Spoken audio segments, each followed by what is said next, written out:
Bonjour à tous. Je voudrais remercier pour cette invitation aujourd'hui. Remercier aussi Dieu de l'occasion d'être ici pour réaliser ce travail, ainsi que votre présence à tous, principalement parce qu'on va parler d'un sujet un peu barbant, c'est la génétique, et en plus après le déjeuner. Et j'espère que vous avez effrayé le morphée de votre conscience et que vous puissiez activer les gènes de l'état d'éveil pour ne pas vous assoupir. Nous pouvons considérer que les premières études sérieuses sur la génétique ont commencé en 1865 avec le travail de Mendel. Ces travaux ont été oubliés pendant 30 et quelques années, et ce n'est qu'en 1900 que ces trois nouveaux auteurs ont récupéré les travaux et les idées de Mendel que Mendel a proposé en 1865, en citant donc ces travaux, et puis ils ont donc donné une nouvelle impulsion au concept de la génétique. Le prochain pas considérable qu'on peut analyser s'est produit en 1953 avec les travaux de James Watson, Francis Crick, quand ils ont découvert la forme tridimensionnelle de la molécule de l'ADN, dont la structure, ils ont essayé de voir comment les informations peuvent être stockées et transmises entre les différentes générations. Et c'est dans l'analyse de la structure de la molécule de l'ADN qu'on a découvert les gènes, une petite structure formée d'une séquence de nucléotides qui sont les bases azotées, représentées par ces lettres, et chaque lettre représente une base azotée. Et ces bases se transmettent 3 par 3 et elles forment. Il y a donc en moyenne 3 milliards de ces lettres dans chacune de nos cellules. À partir de là, vous pouvez imaginer toutes les possibilités de combinaison qui sont possibles dans l'univers de 3 milliards de lettres qui constituent les gènes, ces unités minuscules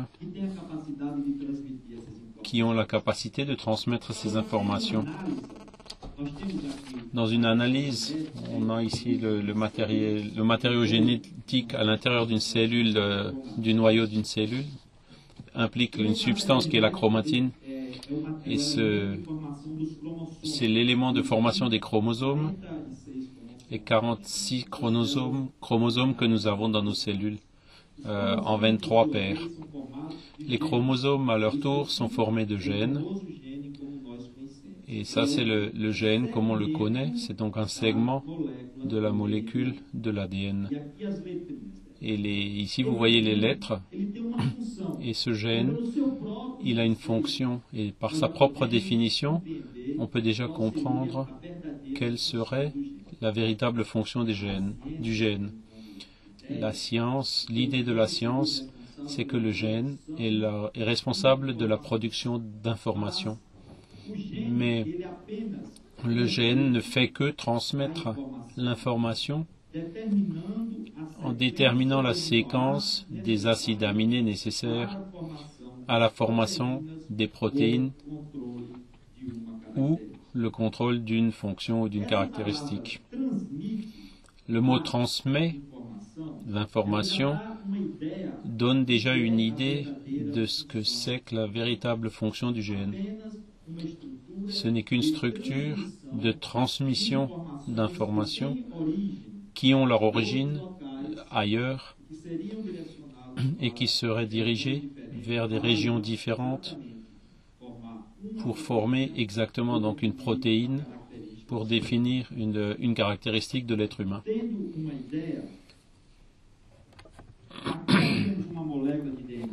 Donc, pour vous donner une idée, il y a ici une molécule d'ADN, comme vous pouvez le voir, d'une forme hélicoïdale comme un escalier, donc qui se vrille les uns autour des autres. Dans la molécule de DNA, de l'ADN, il y a une région codifiante, et c'est ce secteur où, à un moment donné, une enzyme spécifique appelée RNA polymérase a la fonction de casser cette chaîne qui sont les différentes marches des bases azotées qui constituent le DNA. Et elle parcourt donc une des branches du DNA, réalisant ainsi une copie qui est prédéterminée aussi dans sa séquence, puisque chacune de ces lettres ne s'unit qu'avec une de sa correspondante, par exemple la C avec la G.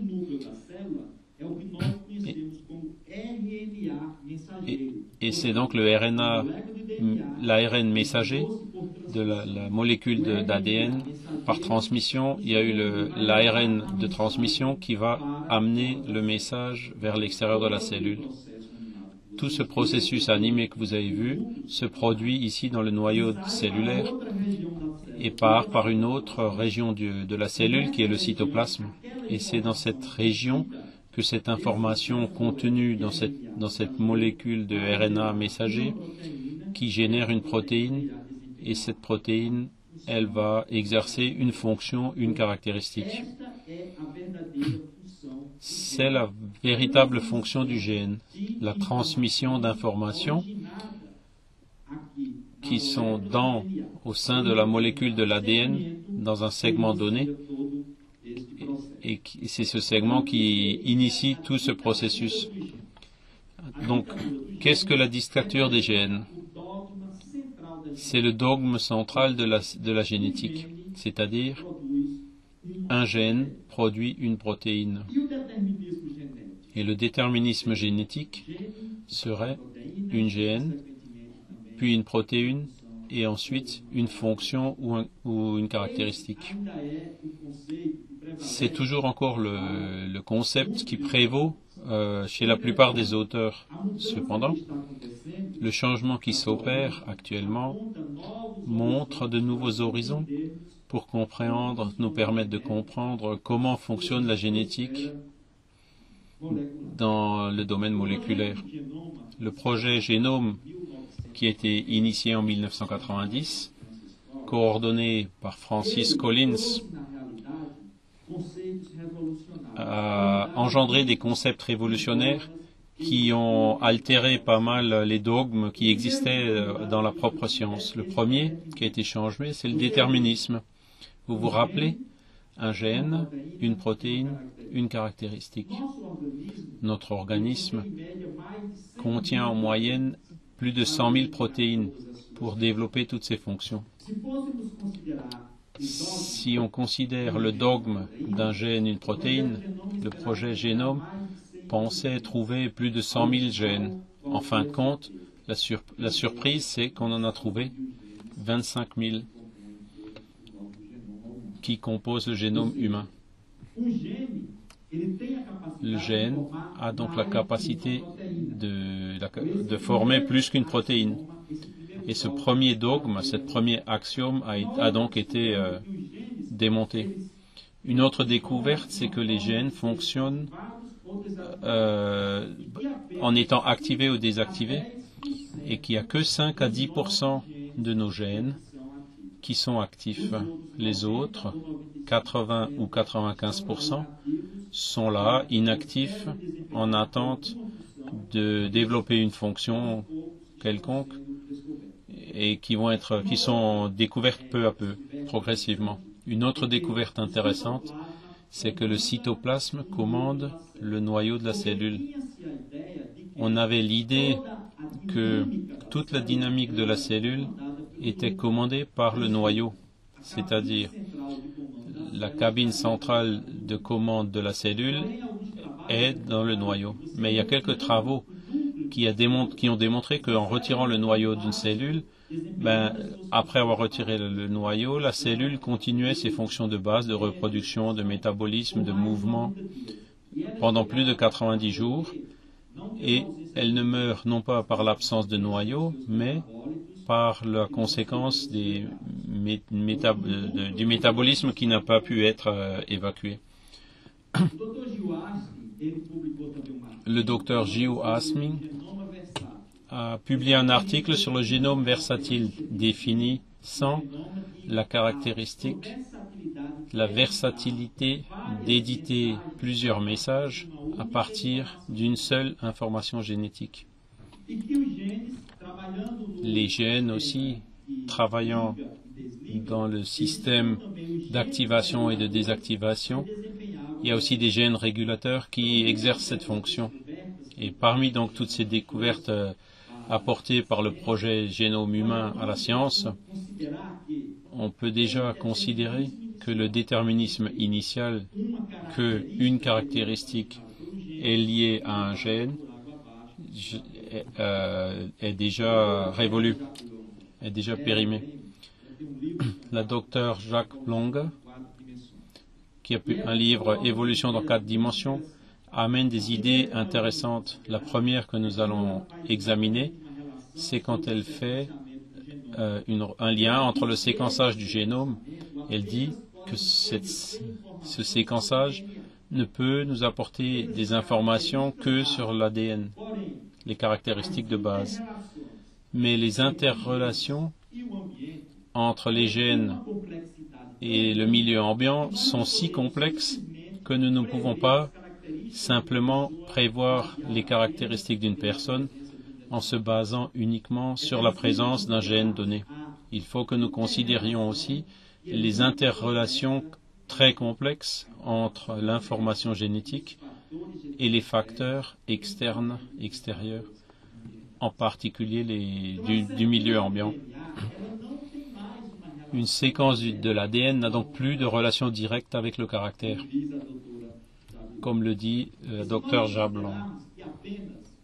Si nous considérons que seulement 2% des maladies héréditaires, il n'y a que 2% qui ont une caractéristique monogénétique. Donc l'anémie falciforme, la fibrose cystique ou la maladie de Tay-Sachs. Les 98% des autres maladies liées aux facteurs génétiques sont interconnectées avec des réseaux génétiques, le style de vie et le milieu ambiant.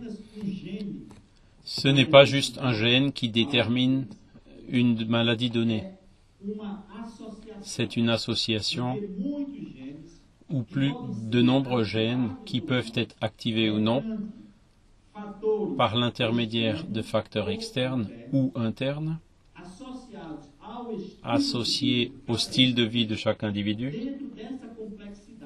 Donc dans toute cette complexité, et que c'est là où nous pourrons définir les qualités d'une personne ou la manifestation d'une entité morbide ou de maladie dans notre organisme. Donc, les questions qu'on peut poser, c'est les suivantes. Si le gène n'est plus le responsable pour déterminer nos caractéristiques, s'il est juste un transmetteur d'informations, qui est à l'origine des stimulations nécessaires pour que les informations soient transmises? Comment, de quelle façon ces stimulations peuvent-elles arriver jusqu'au gène et déterminer l'endroit spécifique, par exemple, où on peut définir la région promotrice pour la transcription et la codification. Vous vous rappelez de la vidéo qu'on a vue au début, cette bande énorme qui est l'ADN. Il y a juste une petite région déterminée où il y a le point initial et le point final. Et c'est dans ce secteur où les bandes sont séparées et se produit la transmission, la fabrication de l'ARN messager et que se produit la transmission. Donc d'où ça vient, à quel moment, quand ça commence, quand est-ce que ça termine. Et tout ce processus, il y a un réglage, mais les facteurs régulateurs, on peut se poser la question de quels ils sont. Donc 80 à 95% de l'ADN qui sont inactifs, mais qui sont aussi là-dedans avec les gènes régulateurs, ont aussi des fonctions pour déterminer ces points. Et on peut poser la question, qui c'est qui régule les gènes régulateurs pour qu'ils initient le processus de transmission? Donc, Dr. Evelyn Fox, dans le livre Le siècle des gènes, elle dit « Le gène a perdu une bonne partie de sa spécificité et de sa suprématie. Quelle protéine le gène doit-il produire et sous quelles conditions ?» Ces questions ne sont pas les nôtres. Ces questions sont posées par ceux qui sont à l'avant-garde aujourd'hui des recherches et des travaux sur la génétique. Comment choisit-il?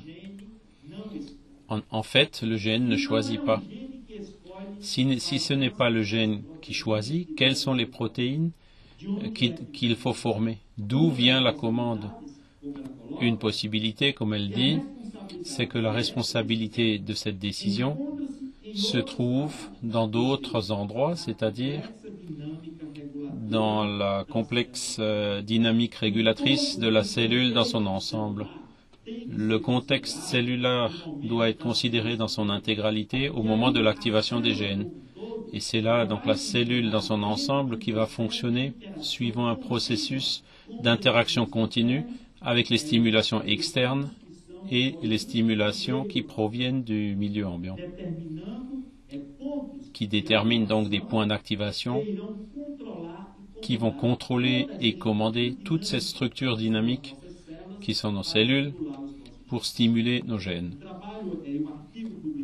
Un article publié par le docteur Carl Zimmer dans le New York Times, il est écrit que notre ADN est saupoudré de milliers de protéines et d'autres molécules. C'est-à-dire, cette bande d'ADN qu'on a vue au début, elle est enroulée, entourée d'autres protéines qui forment des couches de protection que nous appelons des histones, comme les manches d'une chemise, et qui protègent la molécule de l'ADN. Et cette molécule, cette bande de DNA qui est donc enveloppée dans ces protéines par les histonas, pour qu'elles puissent se répliquer, il faut que ces protéines déterminent la commande. Et la molécule des protéines capte des informations qui proviennent du milieu externe pour déclencher le processus de transcription et de transmission de l'information pour générer une nouvelle protéine qui va former une nouvelle caractéristique. Ces protéines, donc comme le dit Carl Zimmer, qui déterminent quels gènes peuvent produire des copies et quelles sont celles qui ne peuvent pas produire de copies. On a déjà complètement changé de point de vue. Ce n'est plus le noyau de la cellule où il y a le matériel génétique, mais on montre déjà une région externe au propre code génétique, c'est-à-dire les cellules qui contiennent donc toute la molécule de l'ADN.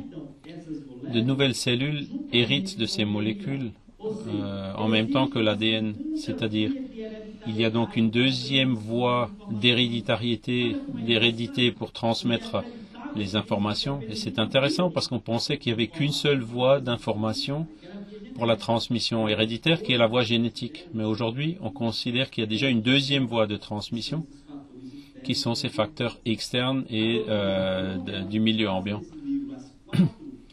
Le docteur Jab Long montre l'évolution dans 4 dimensions. Donc, elle affirme que la première dimension, c'est la génétique. La deuxième dont nous parlons maintenant, c'est la dimension épigénétique.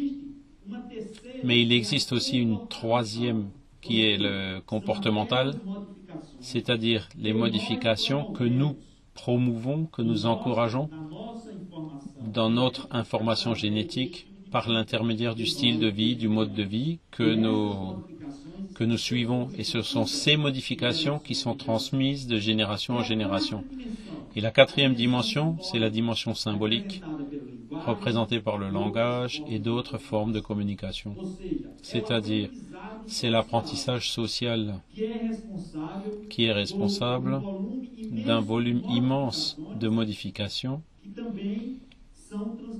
qui sont également transmises de génération en génération.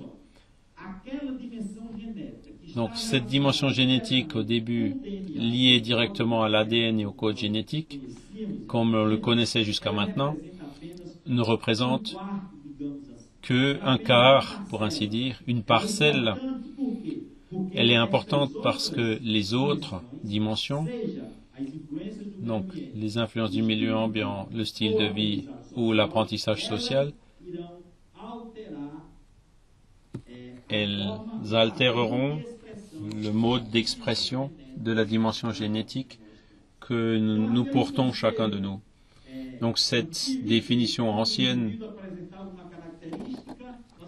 que quand un individu avait une caractéristique, on disait « Ah, ça c'est génétique, ça ne changera pas. Il l'a hérité de son père, il l'a hérité de sa mère. » Le fait d'hériter un gène donné lié à une maladie ne veut pas dire nécessairement que cette maladie ou cette pathologie se présentera dans notre vie. Pourquoi? Parce que le modèle peut être le même, mais l'expression génétique, elle peut changer. D'où l'importance de tous ces facteurs que nous avons listés ici. Le docteur Kazuo Murakami, recteur de l'université de Kyoto, dans son livre Code divin de la vie, a affirmé que jusqu'à présent, nous n'avons pas pu établir clairement ce qui est déterminé par des facteurs génétiques et ce qui est l'effet d'autres stimuli. Ainsi, nous pouvons lister ici quelques facteurs qui sont impliqués dans l'activation des gènes, qui sont beaucoup plus que juste les facteurs génétiques. Premièrement, les gènes eux-mêmes.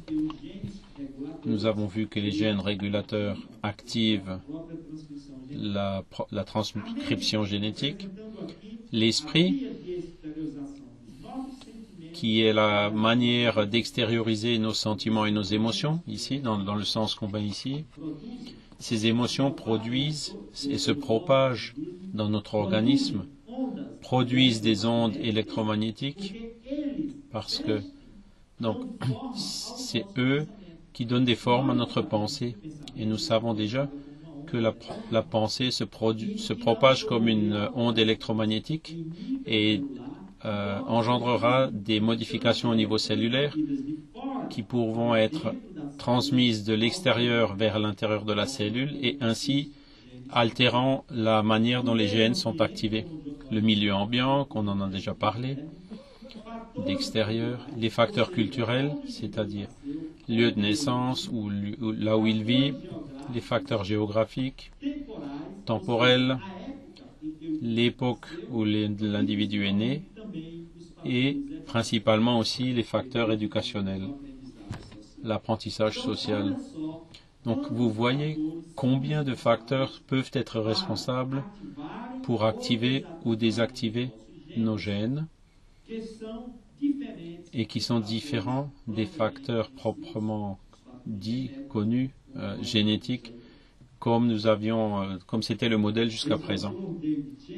Cet auteur, David Schenck, qui a publié ce livre, Les gènes dans chacun de nous, a parlé de l'interaction entre les gènes et le milieu ambiant. Il dit que la réalité de la dynamique génétique versus par rapport à l'environnement garantit que l'interaction des gènes de toute personne avec le climat, l'altitude, la culture, l'alimentation, le langage, les habitudes, les coutumes, la spiritualité, enfin tout ce qui l'entoure, produisent ainsi des trajectoires de vie uniques.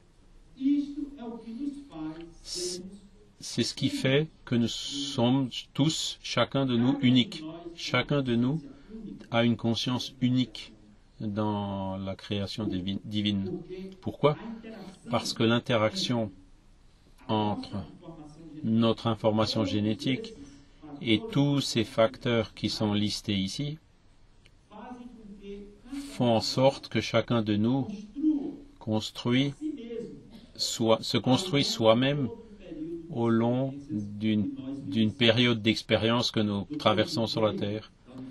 Le docteur Turkheimer de l'Université de Virginie, élargissant encore ce thème où chacun de nous est responsable pour la construction de soi-même, il nous dit les gènes individuels et l'environnement qui les entoure interagissent pour commencer un processus de développement complexe qui détermine la personnalité humaine. Ce que nous sommes aujourd'hui, c'est le produit d'une interaction entre les gènes et le milieu ambiant qui s'est produit au long de milliards d'années pendant lesquelles chacun de nous a acquis des expériences par l'intermédiaire des occasions de vie que chacun de nous a eues dans son parcours évolutif.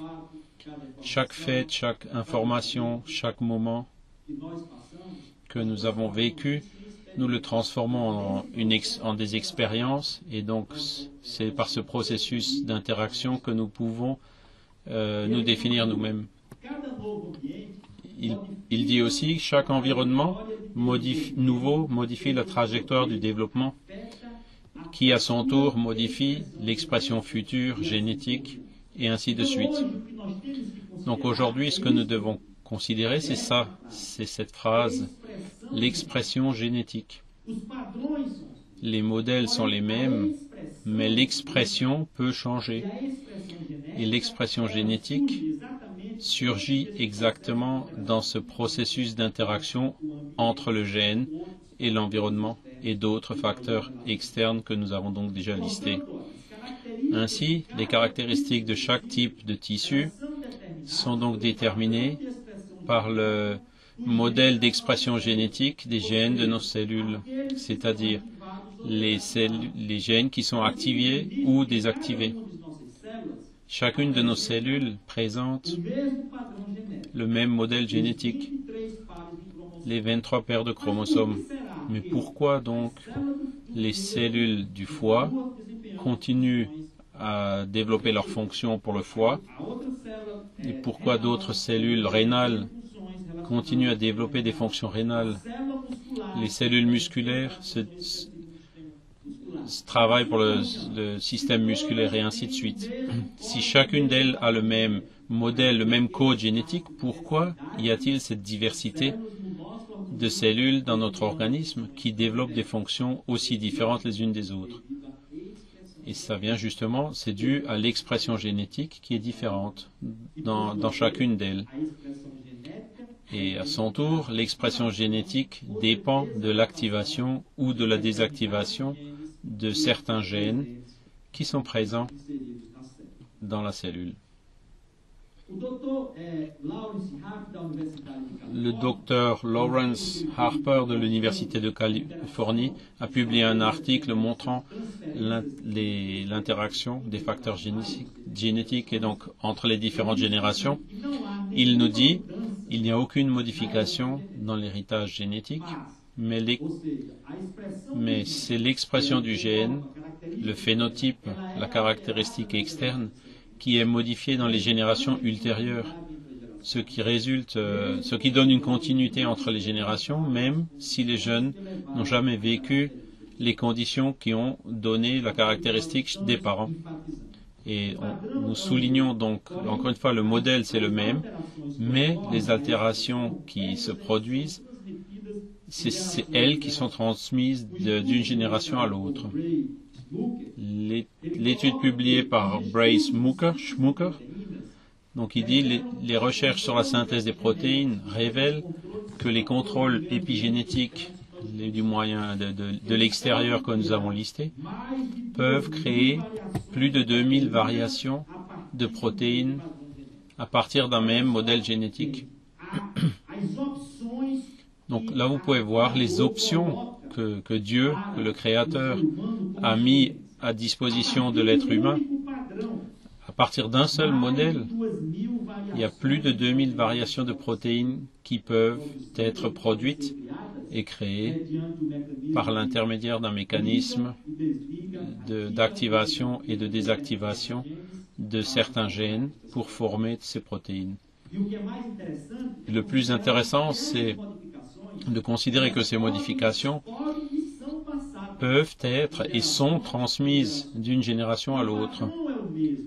Le modèle, c'est le même de l'ADN, mais les modifications et les expressions sont transmises. Ce sont elles qui sont transmises. Prey et Silverman ont écrit que les modèles d'ADN transmis au moyen des gènes ne sont pas définitifs, c'est-à-dire les gènes ne commandent pas notre destin. C'est l'idée centrale que nous devons absorber, que nous devons intégrer. Nous pouvons altérer l'expression de nos gènes sans modifier leur modèle par des stimulations extérieures que chacun de nous peut développer parmi les multiples facteurs que nous avons déjà cités. Et si on considère les pensées, donc comme j'ai dit, se manifestent par l'intermédiaire d'ondes électromagnétiques, d'une onde électromagnétique, le docteur Bruce Lipton, dont on a parlé sur la biologie de la croyance, parmi les nombreuses idées qu'il avance, il dit que les pensées, qui sont l'énergie mentale, influent directement sur la manière dont le cerveau physique contrôle toute la physiologie de notre corps. Pourquoi? Parce que cette onde électromagnétique qui se propage dans notre corps entier, elle porte des informations et quand elle arrive au niveau cellulaire, elles viennent par la partie extérieure, la membrane des cellules, et ces informations captées par la cellule sont transmises à l'intérieur de la cellule et qui peut déterminer donc l'activation ou la désactivation des gènes. Nous nous attachons beaucoup aux informations sur les paramètres de la physique conventionnelle newtonienne comme nous la connaissons. Et quelques personnes affirment que nous ne devrions pas utiliser la physique quantique pour la lier ou faire des parallèles avec les phénomènes biologiques. Mais l'étude publiée par Pofrist et Goodman affirme que ce sont les lois de la physique quantique et non celles de Newton qui contrôlent les mouvements moléculaires qui gouvernent la vie. C'est donc un fait connu de plusieurs auteurs que ce qui détermine les fonctions et le comportement cellulaire, ce n'est pas l'information génétique, mais plutôt la forme des protéines. Le docteur Michael Beher, dans son livre, affirme que la modification de la structure, de la forme des protéines, c'est elle qui génère les mouvements au sein de la cellule. L'information contenue apportée par l'auteur spirituel André Louise dans le livre Évolution dans les deux mondes dit que la forme géométrique tridimensionnelle est responsable de certains comportements et caractéristiques des protéines. L'origine de cette information qui détermine les comportements et les fonctions perd donc la commande centrale qui serait dans le noyau des cellules et qui est maintenant déplacée dans d'autres endroits. La forme des protéines, leur changement et qui détermine un comportement différent pour une fonction donnée. Un travail présenté par le Dr Stuart Hamerhoff en Arizona avec Penrose qui est un mathématicien anglais, avance qu'une théorie que les changements dans les protéines, dans des microtubes, seraient responsables pour tout le comportement et l'action cellulaire. Et ils disent que des processus quantiques, des forces quantiques, à l'intérieur même des protéines, qui structurent les microtubes, c'est une structure qui existe au sein de la cellule, structure responsable pour la formation d'un autre élément plus important, qui est le centre cellulaire. Et à partir de son activation, il y a tout le processus de multiplication de nos cellules qui est activé. Et ces processus quantiques altèrent, contrôlent la forme des protéines qui, à leur tour, contrôlent l'activité des neurones et modifient notre comportement. Et ces processus quantiques, cités aussi par Hameroff, qui génèrent ces changements, ces modifications dans les protéines, seraient le point d'amplification où le monde quantique et notre interférence dans le monde classique, dans tout ce que l'humanité fait de bon ou de mal. C'est-à-dire,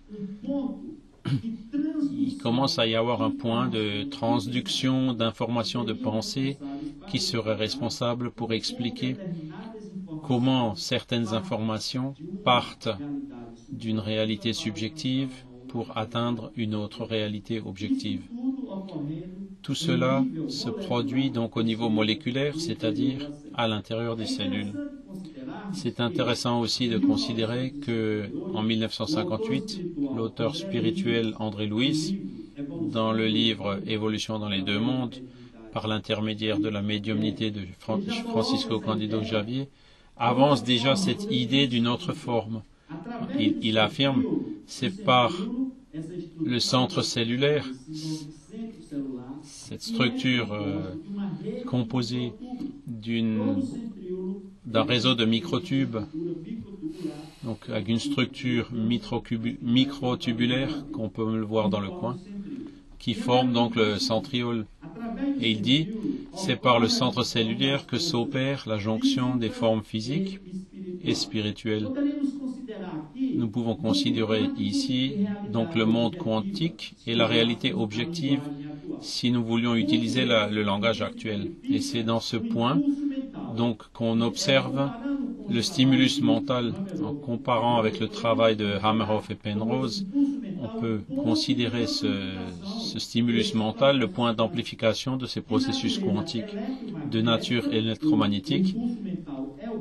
Le stimulus mental est donc la pensée elle-même, qui est de nature électromagnétique, qui déclenche le mouvement des chromosomes vers l'équateur des cellules et vers les lois de l'hérédité. C'est par cette structure où il y a une interface entre les stimulus, et c'est là que se définit ce processus de multiplication. Cette animation montre que toute cette structure, elle était dans l'utérus au départ, et par le processus de multiplication de nos cellules, comme vous pouvez le voir, qui se produit de façon continue dans notre organisme. Donc ces petites formes de chromosomes que nous connaissons se multiplient, et ces deux points lumineux que nous appelons les centres cellulaires, donc leur multiplication et le déplacement de l'équateur vers les pôles, c'est le processus initial qui détermine toute la multiplication de nos cellules.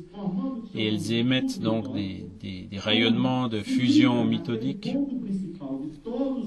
qui lient donc les points principaux de tous nos chromosomes et forment donc ainsi une structure qui tire la moitié de ces chromosomes qui ont déjà été dupliqués antérieurement vers les pôles et les extrémités de la cellule. C'est le processus de mitose qui se produit continuellement dans toutes nos cellules. Et ensuite, donc, les centrioles forment un nouveau noyau et ce matériel génétique a été répliquée, la cellule se divise en deux cellules égales et ensuite elle se sépare. Et en résultat, nous avons deux cellules filles qui ont le même contenu génétique que les cellules initiales, montrant ainsi que le point de déflagration qui déclenche ce processus commence par la duplication du noyau cellulaire. Et c'est de là que les altérations des formes des protéines peuvent altérer les fonctions et les comportements.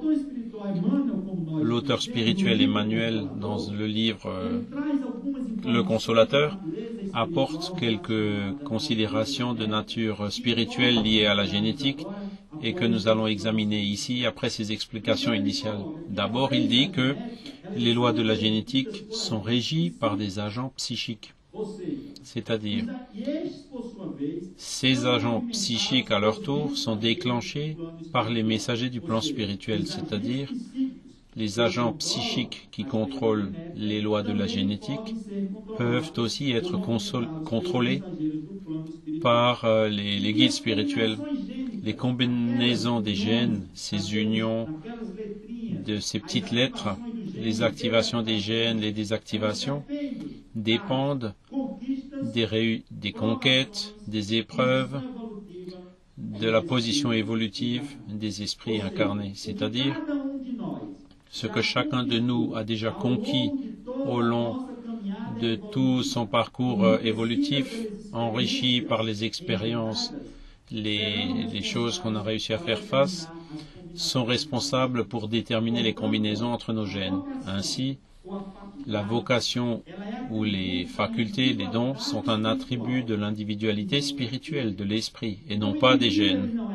L'individu n'est donc pas bon ou mauvais uniquement suivant ses caractéristiques génétiques, mais plutôt par ses caractéristiques individuelles qui sont le fruit d'un apprentissage de l'esprit au long de toutes ces expériences évolutives. Et donc nous pouvons presque terminer avec le docteur Bruce Lipton qui dit que nous ne sommes pas victimes de nos gènes, mais nous sommes seigneurs de notre propre destin. Nous sommes capables de créer une vie riche de paix, de bonheur et d'amour. Ce que aujourd'hui la connaissance et la révélation spirite proposent à l'humanité, que nous construisons notre propre destin, nous sommes les acteurs de notre propre évolution et nous ne sommes pas des victimes, comme le dit le docteur Lipton, de l'information génétique que nous portons ou que nous avons hérité de qui que ce soit. Par contre, nous pouvons, par nos nouvelles attitudes, par les décisions que nous prenons, modifier notre propre existence avec de nouveaux choix que aujourd'hui la physique quantique met à la base de ces théories. Parmi les innombrables possibilités qui existent dans l'univers, l'individu crée donc il y a un choc de fonction d'onde et on crée ainsi une possibilité qui est le fruit du libre arbitre et de la volonté de chacun. Ainsi, nous pouvons créer une vie pleine de paix, de bonheur et d'amour si nous faisons les bons choix. Et c'est comme ça que nous arrivons au message de celui qui a proposé le plus grand message d'amour pour l'humanité, qui a été Jésus. Ces principes moraux fonctionnent comme une source inépuisable et incomparable de stimulation pour chacun de nous. Quand il nous a enseigné l'amour et le pardon, il nous enseignait à créer des structures saines pour notre propre évolution. Quand il nous a donné des règles morales pour notre vie en commun, non seulement il voulait définir des préceptes religieux, mais plutôt un mécanisme de progrès, de perfectionnement vers le bonheur pour l'homme. L'amour inconditionnel et le pardon activent les gènes les plus importants et désactivent ceux qui apportent les maladies et qui ont des prédispositions morbides.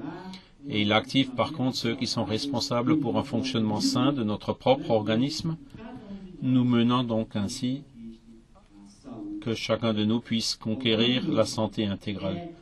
Ainsi, chers amis, c'est mon message final que je veux vous transmettre, que premièrement, nous sommes libres d'altérer les modèles génétiques que nous possédons, et donc cette expression peut être bénéfique à partir du moment où nous activons les gènes bénéfiques, principalement par une vie fondée sur l'amour, sur le pardon et sur un code de vie moral que Jésus a légué à toute l'humanité.